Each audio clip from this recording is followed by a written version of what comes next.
The stars looked different when you knew death was coming. Captain Jake Morrison stood on the bridge of his ship and watched the empty space ahead. His hands were steady on the metal rail, but his heart was beating fast. In a few hours, the biggest alien fleet in history would arrive. They were coming to destroy Earth. The ship around him was called the UN's Defiance. It was humanity's newest warship, but it did not look like much. The hull was gray metal, covered in strange bumps and dents. Other ships in the galaxy were smooth and shiny. Human ships looked like they were built in a garage by people who'd cared more about function than beauty. Morrison was 42 years old and had been fighting in space for 20 years. His face was weathered and scarred. A long cut ran from his left eye to his jaw, a gift from a pirate raid 3 years ago. His crew trusted him because he had never lost a ship or left anyone behind. Today, that record would be tested. The bridge was small and cramped. Metal pipes ran along the ceiling, and the walls were covered with screens and blinking lights. Everything was built to last, not to look pretty. The air smelled of oil and ozone. This was a working ship, built by people who understood that space was trying to kill you every second of every day, Lieutenant. Commander Lisa Park stood at the tactical station. She was 35, with short black hair and eyes that missed nothing. Her fingers danced across the controls as she ran weapons checks for the 100th time today. The missiles were ready. The railguns were charged. The new experimental weapons were online and waiting. Park had grown up on Mars.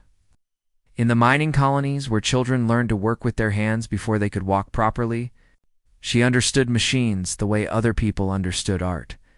When she looked at a weapon system, she could see exactly how to make it work better, faster, deadlier. Morrison was glad she was on his side. Chief Engineer Ben Cooper was down in the engine room, probably cursing at something that was not working right. Cooper was 58 years old and had been fixing ships since before Morrison was born. He was short and thick, with hands that were permanently stained with grease and oil. His hair was gray, and his temper was legendary. But he could make a broken engine run on hopes and prayers. Cooper had served on 12 different ships in his career. He had survived 3 wars, 2 mutinies, and 1 encounter with something that officially did not exist. The crew called him Chief, and they meant it with respect. When Cooper said a ship would fly, it flew. When he said it would fight, it fought. When he said it would die, you started writing letters home. The human fleet was tiny. 12 ships total, hanging in space near Jupiter like toys in a bathtub. Earth had sent everything they had. Every ship that could fly, every weapon that could fire, every person who could fight. It was not enough. It would never be enough. The enemy was coming with 800 ships. The Zephyrian hegemony had spent 3 years building this fleet. They had pulled ships from every corner of their empire. Massive dreadnoughts that could crack planets. Fast cruisers that could outrun light itself. Swarms of fighters that moved. Like angry bees, Morrison had seen the intelligence reports. The lead ship was 5 miles long and carried enough firepower to sterilize a continent. The admiral commanding the fleet was named Kexthara, and she had never lost a battle. Her species looked like giant praying mantises with 4 arms and compound eyes. They were smart, fast, and completely without mercy. The Zephyrians had made first contact with humanity 2 years ago. It had not gone well. They'd arrived expecting to find a primitive world full of easy slaves. Instead, they found a species that had spent thousands of years perfecting the art of warfare. The first diplomatic meeting had ended with dead aliens and burning ships. Since then, both sides had been preparing for war. The Zephyrians had built their grand fleet. Humans had built something else, something that looked like 12 ordinary warships, but was actually something much more dangerous. Morrison walked to the communications station. The operator was a young woman named Kate Ross. She was 23 and had joined the fleet straight from the academy. Her hands were shaking slightly as she monitored the long-range sensors. Any word from the other ships?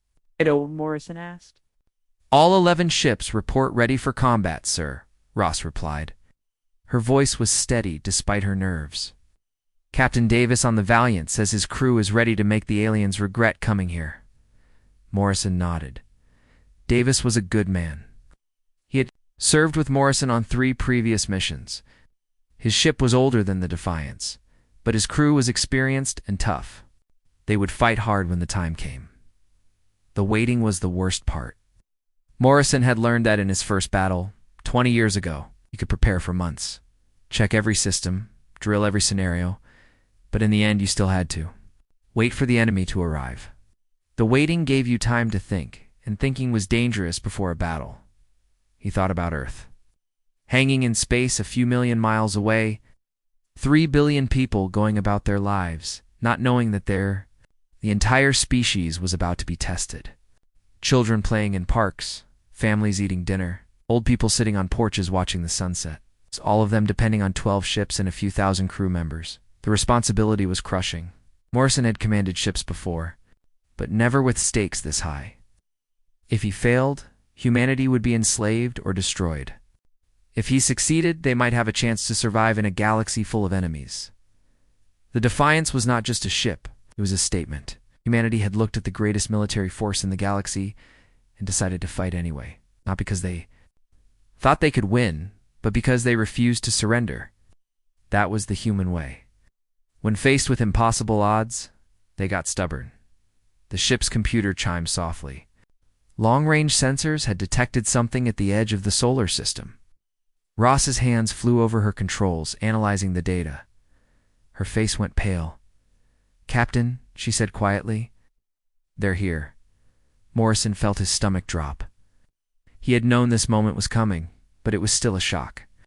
800 alien ships had just dropped out of hyperspace and were heading straight for Earth. The largest military force in galactic history was now in his solar system. All hands. "This is the captain," Morrison said into the ship's communication. "System. The enemy fleet has arrived. Battle stations. This is not a drill." Alarms began to sound throughout the ship. Red lights flashed in the corridors as the crew ran to their posts.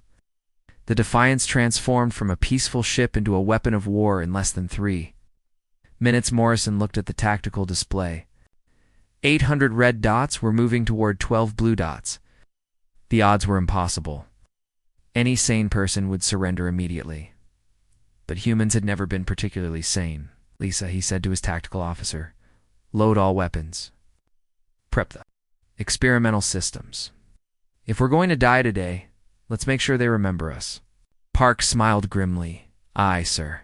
All weapons ready." "The aliens are about to learn why you don't mess with Earth." Morrison nodded and turned to face the main screen. The enemy fleet was still too far away to see, but he could feel them coming. 100 ships full of aliens who thought humans were weak and primitive. They were about to learn how wrong they were. The battle for Earth was about to begin. The alien fleet moved through space like a swarm of metal insects. 800 ships in perfect formation, their hulls gleaming silver under the distant light of the sun. They were beautiful in a deadly way, smooth and curved like weapons made by artists who understood both form and function. Admiral Kexthara stood in the command center of her flagship, the Eternal Glory. She was 7 feet tall with 4 arms and compound, eyes that could see in 12 different spectrums of light. Her species had been conquering worlds for 1,000 years. They were very good at it. The human ships appeared on her tactical display as tiny blue dots. 12 ships against 800. The numbers were so ridiculous that several of her officers made the clicking sound that passed for laughter among their kind. This would not be a battle. It would be an execution. Kexthara had studied the human species for 2 years. They were young and primitive, barely having reached beyond their own star system. Their ships were crude boxes of metal powered by simple fusion reactors. Their weapons were basic projectile launchers and chemical explosives. They had no energy shields, no plasma cannons, no quantum torpedoes. The humans had only one advantage. They were stubborn to the point of stupidity. Intelligence reports suggested they would fight even when defeat was certain.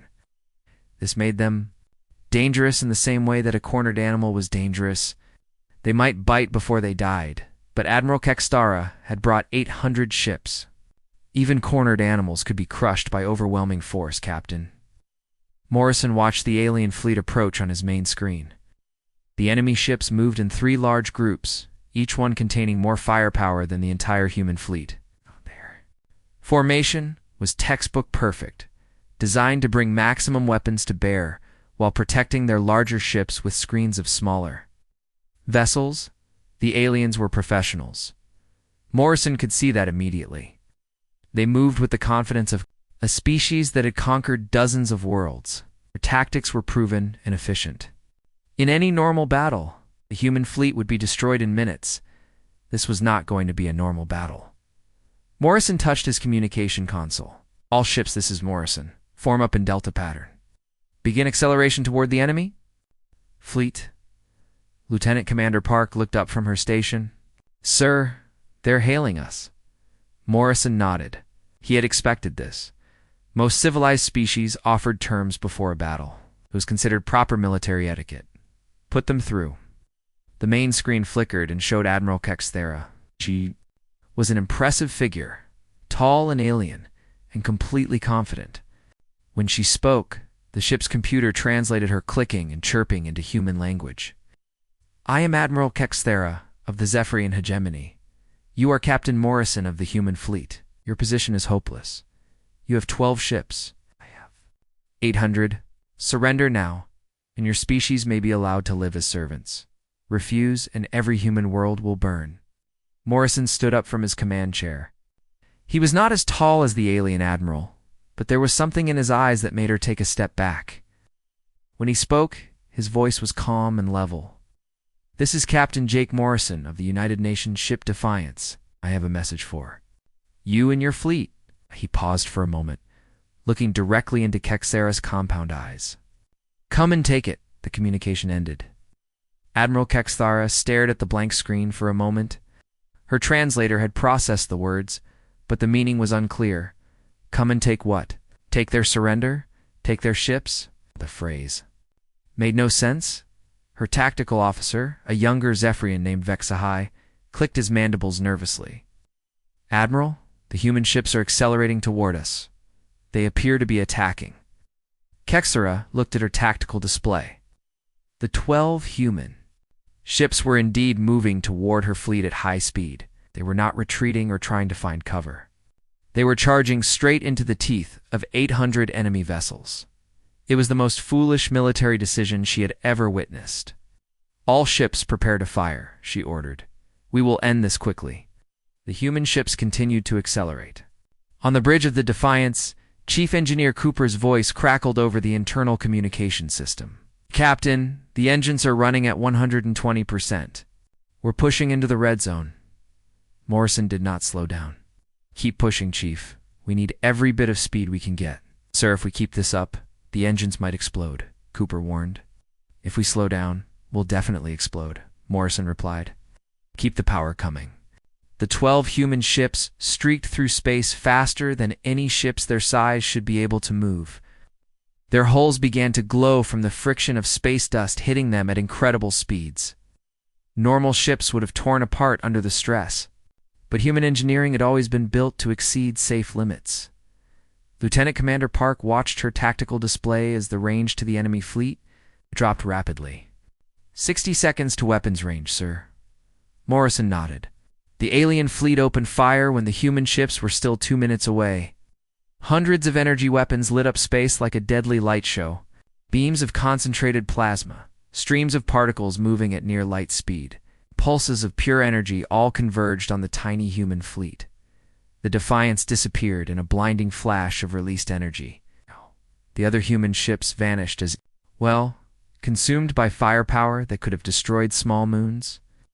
For 3 seconds, space was filled with nothing but brilliant white light.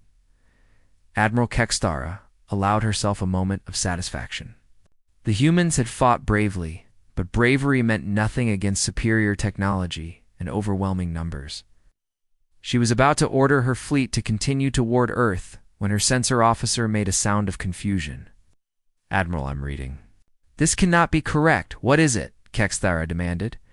The human ships, Admiral, they're still there? Kexthera looked at her tactical display. 12 blue dots were still moving toward her fleet, completely unchanged. Her sensors showed no damage, no debris, No sign that they had been hit by enough firepower to crack a continent. Impossible, she whispered. The human ships emerged from the fading energy cloud like ghosts made solid. Their hulls were glowing, white-hot from absorbed energy, but they were completely intact. Whatever they were made of, it had not just survived the alien barrage, it had absorbed it. On the bridge of the Defiance, Morrison felt the deck plates vibrating under his feet. Every energy beam that had hit his ship had been captured by the hull's experimental metamaterial coating. That energy was now being fed into weapon systems that existed nowhere else in the galaxy. "Lisa," he said to his tactical officer, "light them up." Park's fingers moved across her controls with practiced precision. "All experimental weapons online, sir. Targeting solutions locked. We have absorbed enough energy to power our systems for the next 6 hours." Morrison smiled grimly.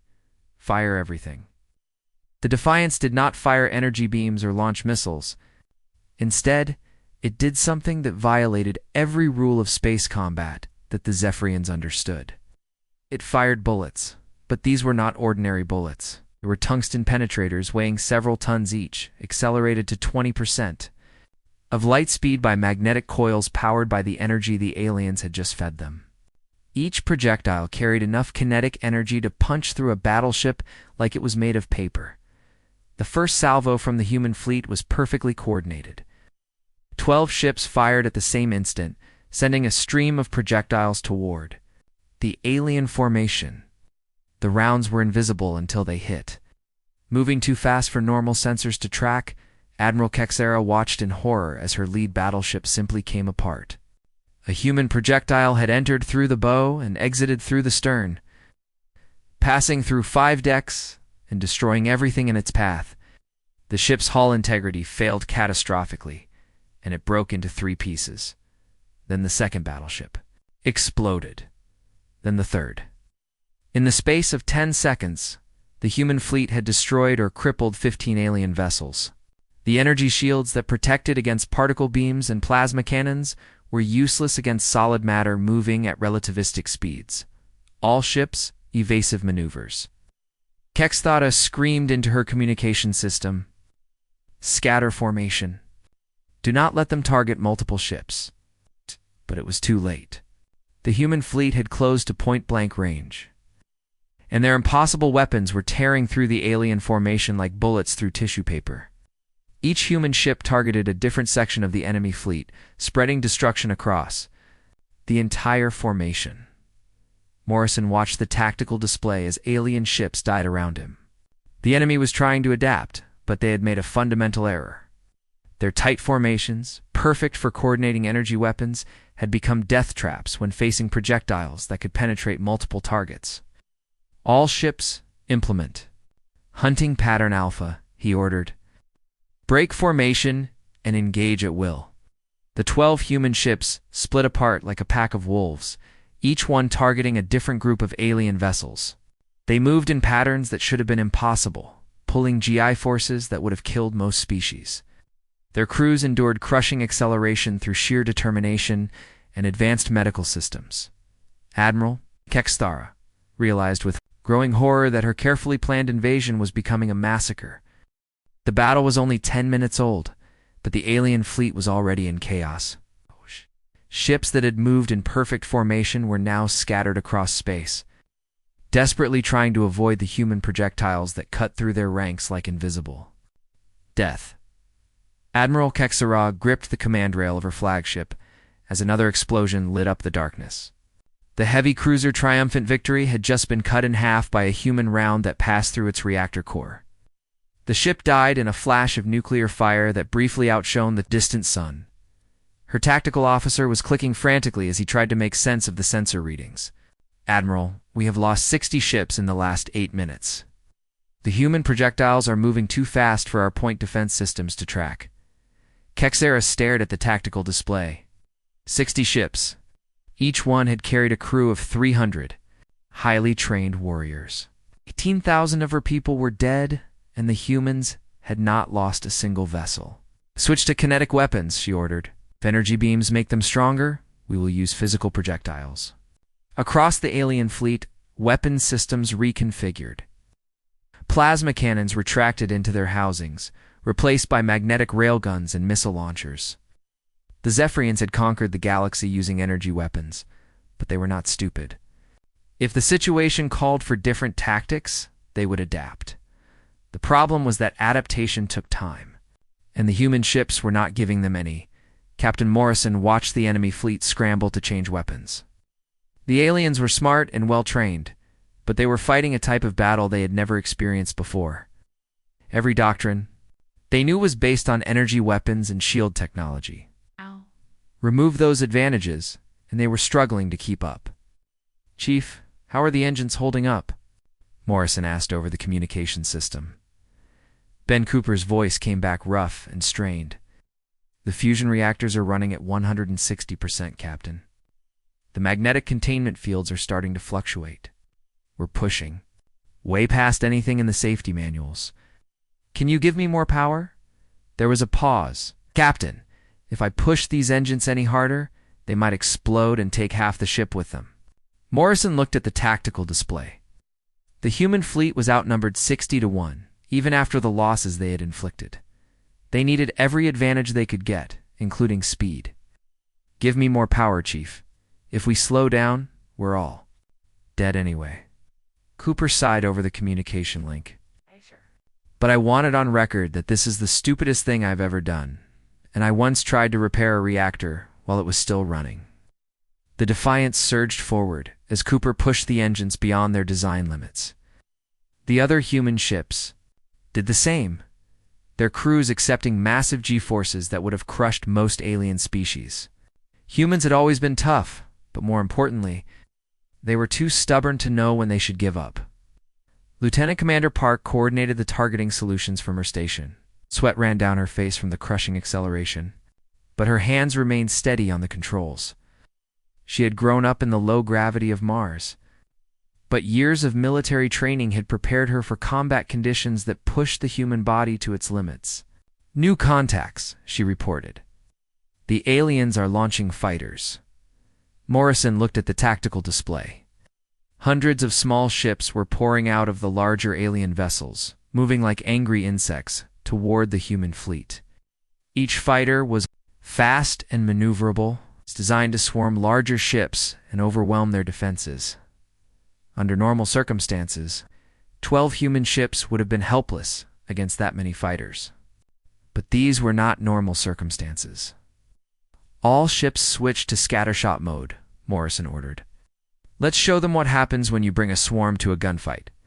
The human ships changed their firing pattern. Instead of single massive projectiles, they began firing clouds of smaller rounds. Each shot spread out as it traveled, creating a wall of metal moving at incredible speeds. The alien fighters flew straight into these deadly clouds. The results were spectacular and horrible. Fighter craft that could dodge energy beams and outmaneuver. Missiles had no defense against solid matter moving at 20% of light speed. They simply disintegrated when they hit the projectile clouds. Torn apart by impacts that released more energy than nuclear bombs, in 30 seconds. 400 alien fighters were reduced to glowing debris. The few survivors turned and fled back toward their mother ships, their pilots too terrified to continue the attack. Admiral Kexthera watched the destruction of her fighter wings with growing desperation. Nothing in her military training had prepared her for this. The humans were fighting in a way that made no sense according to established military doctrine. They ignored damage that should have destroyed their ships. They pushed their equipment beyond safe limits. They accepted casualties that should have broken their morale. Worst of all, they seemed to get stronger as the battle continued. Every energy beam that hit them powered their impossible weapons. Every successful attack just made them more dangerous. "Admiral," her communication officer reported, "we are receiving surrender requests from 17 ships. Their captains are asking permission to withdraw from the battle." Kexthara felt her mandibles clench in anger. Surrender was not a concept her species understood easily. They were conquerors, not quitters. But she was watching the largest military fleet in galactic history being systematically destroyed by 12 primitive ships. "No surrenders," she ordered. All ships will continue to fight until the humans are destroyed or we are all dead. Human ships darted between alien vessels like wolves hunting in a pack. They used their superior speed and maneuverability to stay ahead of the enemy's weapons. While delivering devastating attacks from unexpected angles, the UN's Defiance led the charge. With Morrison pushing his ship harder than any vessel had ever been pushed before, the hull glowed white-hot from absorbed energy and friction, but the experimental armor held. Deep in the engine room, Chief Cooper worked miracles to keep the fusion reactors from exploding. Captain Park called out, "We're taking fire from 3 directions. The aliens are trying to box us in." Morrison looked at the tactical display. Enemy ships were moving to surround the Defiance, cutting off escape routes and forcing the human ship into a killing zone. It was a good tactical move, the kind that would work against any normal opponent, but the Defiance was not normal. "Power to forward momentum," Morrison ordered. "We're going straight through them." The ship accelerated directly toward the center of the alien formation. Energy beams lashed out from dozens of enemy vessels, but the human ship absorbed every hit and converted the energy to fuel its own weapons. The Defiance fired continuously as it charged through the alien formation, its projectiles punching through ship after ship. Morrison felt the deck shake as enemy rounds finally began to hit his ship. The aliens had switched to kinetic weapons, and some of their shots were getting through. Damage reports flooded in from all over the vessel. "Hull breach on Deck 7, someone reported. "Life support is failing in sections 12 through 15. "Engineering teams to the damaged areas," Morrison ordered. "Seal those breaches and get life support back online." The human ships were taking damage now, but they were also inflicting terrible losses on the enemy. For every human vessel that was hit, 10 alien ships were destroyed or crippled. The mathematics of the battle were slowly shifting in favor of the smaller force. Admiral Kesthera watched her fleet die around her. 500 ships had been reduced to 300, then 200. The humans just kept coming, their impossible weapons cutting through her forces like they were made of paper. She had one chance left. Her flagship was the largest and most heavily armed ship in the fleet. If she could ram one of the human vessels, she might be able to take it down and turn the tide of battle. "All remaining ships form up on the flagship," she ordered. "We will charge the enemy formation and destroy as many of them as possible before we die." It was a desperate plan, but desperation was all she had left. The Zephyrian fleet began to move toward the human ships in one final suicidal charge. Morrison saw the alien movement on his tactical display. The remaining enemy ships were grouping together around their flagship, preparing for what looked like a last desperate attack. "They're going to ram us," he realized. "All ships, prepare for close combat. This is where we find out what we're really made of." The final charge began with 200 alien ships moving together like a steel fist, aimed at the heart of the human fleet. Human vessels that had destroyed most of her armada, her ship. The Eternal Glory was 5 miles long and carried enough weapons to level a city. Around her, the surviving ships of the Zephyrian fleet formed a spear point of metal and death. If they could not win through superior tactics, they would win through sheer mass and determination. The human ships did not retreat. They never retreated. Instead, they did something that made every alien officer question their understanding of military strategy. Each and attacked the alien formation from 4 different directions. At the same time, Captain Morrison commanded the lead group, diving straight toward the alien flagship. The Defiance shook as enemy fire concentrated on his small formation. But the ship's experimental armor continued to absorb the energy and feed it back into their weapon systems. "Chief, I need everything you can give me." Morrison called to the engine room. Ben Cooper's voice came back strained and exhausted. "Captain, I'm running these engines at 200% capacity. The containment fields are fluctuating like crazy. We're one magnetic bottle failure away from becoming a very bright star. Can you hold it together for another 10 minutes? "Can hold it together until we're all dead, or this fight is over," Cooper replied. "But I can't promise which one will happen first." The Defiance accelerated toward the enemy flagship, followed by 2 other human ships. Behind them, normal humans should not have been able to function under such conditions, but these were not normal humans. The crew of the Defiance had been selected for their ability to function in extreme situations. They had trained for years to fight in conditions that would kill most people.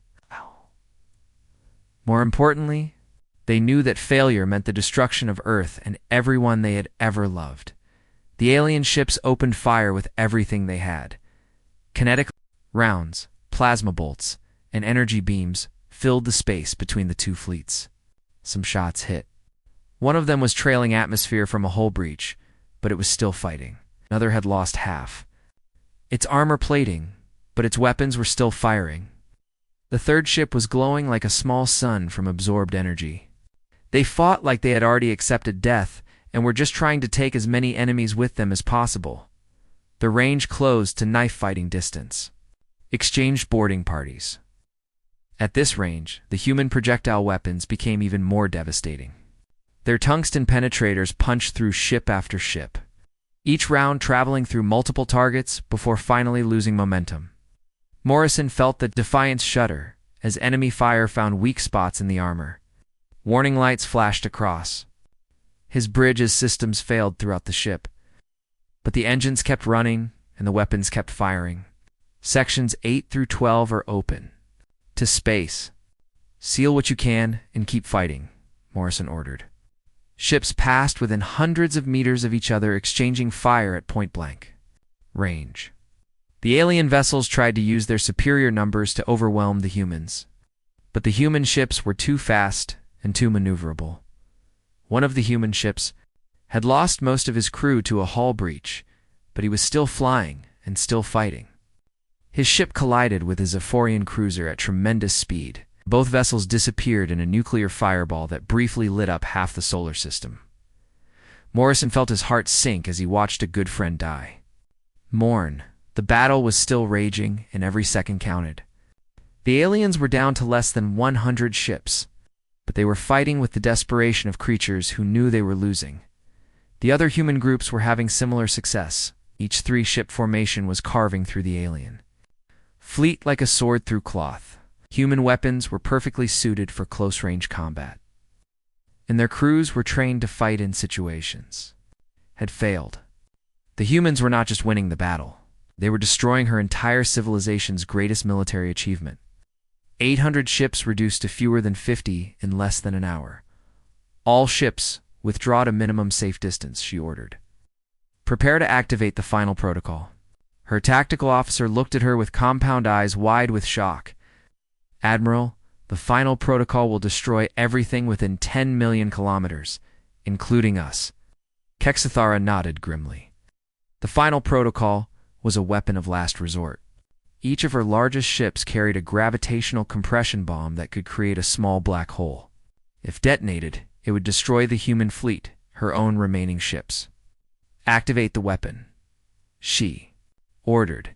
If we cannot conquer them, we will make sure they never leave this star system. The surviving alien ships began to pull back from the human fleet of the formation. Deep in its hull, technicians began the activation sequence for a weapon that had never been used in combat. Morrison noticed the alien withdrawal immediately. After an hour of desperate close-range fighting, the enemy was suddenly backing away. His tactical instincts told him that something was very wrong. Lisa, what are the aliens doing? He asked his tactical officer. Park studied her displays, frowning at what she saw. They're grouping around their largest ship, sir. Power readings are off the charts. Whatever they're charging up, it's big. Morrison felt a chill run down his spine. He had seen this pattern before in intelligence briefings. The aliens were preparing to use a weapon of mass destruction. Something powerful enough to destroy everything in the immediate area, including their own ships. All ships, maximum acceleration away from the alien fleet, he ordered. Emergency jump preparation. They're about to do something very stupid. ... But it was too late. The gravitational compression bomb was already armed and ready to detonate. Million kilometers. The human ships began to accelerate away from the alien fleet, but they were too close and moving too slowly. Even at their maximum speed, they could not escape the blast radius in time. Admiral Kexera watched the countdown on her tactical display. 20 seconds? 15? 10. The humans were trying to run, but physics was against them. Move fast enough to escape. A black hole's event horizon once it formed. 5 seconds. 4, 3, 2, 1. The Star Crusher detonated its gravitational compression bomb. Space-time twisted and folded as massive gravitational forces compressed matter down to a single point. For a brief moment, a new black hole existed in the solar system. Then something impossible happened. The black hole stopped growing. The gravitational distortion that should have consumed everything within 10 million kilometers simply disappeared, as if it had never existed at all. Admiral Kexera stared at her instruments in disbelief. According to every law of physics she understood, the weapon should have worked. The black hole should have destroyed the human fleet and everything else in the area. Instead, the 12 human ships were still there, still moving, still fighting, and they were accelerating toward her remaining vessels with what looked like renewed fury. Morrison smiled grimly as he watched the alien weapon fail. The humans had one more surprise that the galaxy did not know about. Something that Earth's scientists had developed in secret over the past 2 years. Gravitational manipulation technology. The aliens had just wasted their most powerful weapon on an enemy that was immune to gravitational attacks. The failure of the gravitational bomb broke something inside Admiral Kexera. She had thrown everything at these humans. 800 ships, her finest crews, weapons that could crack planets, and even a device that could create black holes. Nothing had worked. Nothing had even slowed them down. The 11 remaining human ships moved toward her final 50 vessels like hunting wolves, closing in for the kill. Their hulls were scarred and blackened from battle damage, but they still flew and still fought. One ship was missing its entire front section, but its engines worked and its weapons fired. Another was venting atmosphere from a dozen holes, but it kept coming. These humans were not just dangerous, they were something worse. They were inevitable. Morrison stood on the bridge of the Defiance and watched the last of the alien fleet try to form a defensive line. His ship had taken terrible damage during the close-range fighting. Half his crew was dead or wounded. The hull was more hull than metal in some places. But the engines still ran, and the weapons still worked. That was enough, Chief. How are we doing down there? He called to the engine room. Ben Cooper's voice came back, tired but determined. The fusion reactors are held together with prayer and welding metal, Captain. We've got coolant leaks in 7 different places, and the magnetic containment is flickering like a broken light. But she'll hold together long enough to finish this fight. Morrison nodded. Cooper had never let him down in 20 years of service. He would not start now. Lieutenant Commander Park wiped blood from a cut on her forehead and studied her tactical display. 50 enemy ships remaining, sir. They're trying to protect their flagship, but their formation is weak. One good attack. Run should break them. Morrison looked at the tactical screen. The aliens were desperate now, making mistakes that trained military officers should never make. They had bunched their ships too close together, creating perfect targets for the human weapons that could penetrate multiple vessels with single shots. All ships, final attack formation, Morrison ordered. Let's send them home with a message they'll never forget. The 11 human ships spread out in a line and began their final approach. They moved slowly now, not because they had to, but because they wanted the aliens to see them coming. This was about sending a message to every species in the galaxy. Admiral Kexera watched the human formation approach and knew she was about to die. Her flagship was the largest target, and the humans had shown they could punch through any armor. Ouch. She had maybe 5 minutes left to live. She opened a communication channel to her home world, knowing it would be her last transmission. "This is Admiral Kexathara of the 7th Fleet," she said into the recorder. "We have engaged the human forces and suffered total defeat. 800 ships destroyed by 12 primitive vessels. The humans possess technology that defies all known science. They absorb energy weapons and use the power to fuel projectile systems that can penetrate any defense." She paused, watching the human ships grow larger on her screen. "They do not surrender. They do not retreat, do not show mercy. If the hegemony values its survival, it will never again threaten their homeworld. End transmission. The human fleet opened fire for the last time. 11 ships unleashed everything they had at the remaining alien vessels.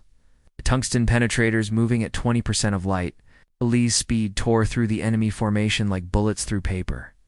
The alien flagship lasted exactly 12 seconds. Morrison watched on his tactical display as multiple projectiles found their target. The ship broke apart in sections, each piece spinning away into the darkness of space. Admiral Kexthara died with her ship, never knowing that her final message would save her entire species from extinction. The last alien ship was destroyed 3 minutes later. Morrison stood in the silence of his bridge and stared at the tactical display that now showed only 11 blue dots in empty space. 800 enemy vessels had been reduced to expanding clouds of debris and frozen atmosphere. The Battle of Jupiter was over. Humanity had won, but the victory had come at a terrible price. The human fleet had lost 1 ship, and most of their crews were dead or wounded. The survivors were held together by medical stimulants and stubborn willpower. Several ships were so damaged they would never fly again. Morrison opened a communication channel to the surviving fleet. All ships. This is Morrison. We did it. The alien fleet is destroyed. Earth is safe. A ragged cheer went up from the remaining crews. They had faced impossible odds and won through superior technology, better tactics, and the simple refusal to give up was the most human victory in history. Chief Engineer Cooper's voice came over the communication system, sounding more tired than Morrison had ever heard him. Captain, I hate to be the one to tell you this, but we've got about 2 hours of life support left. Maybe 3 if we shut down everything except basic systems. Morrison nodded. Signal Earth for rescue ships. Tell them we need immediate evacuation for all surviving crew. The rescue operation took 6 hours. Ships from Earth arrived to find the human fleet floating in space among the wreckage of the largest military force in galactic history. The survivors were taken off the damaged vessels and brought home as heroes. The news of the victory spread across Earth in minutes. 3 billion people celebrated in the streets, knowing that their world was safe. But the news also spread beyond Earth, carried by alien communication networks that spanned the galaxy within days.